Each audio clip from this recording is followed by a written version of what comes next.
ganja dengan kualitas terbaik di dunia. Dalam sesi ke-49 Komisi PBB tentang narkotika pada Maret 2006 di Wina, Australia juga dibahas fenomenal ganja Aceh.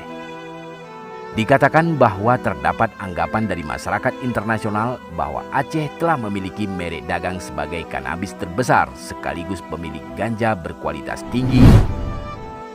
Proliferasi tanaman ganja di Aceh ini sangat didukung oleh kondisi geografis. Tanah subur, hujan teratur, posisi pegunungan dengan iklim yang relatif stabil. Ditambah isolasi akibat konflik sejak zaman Belanda, DITII hingga era GAM.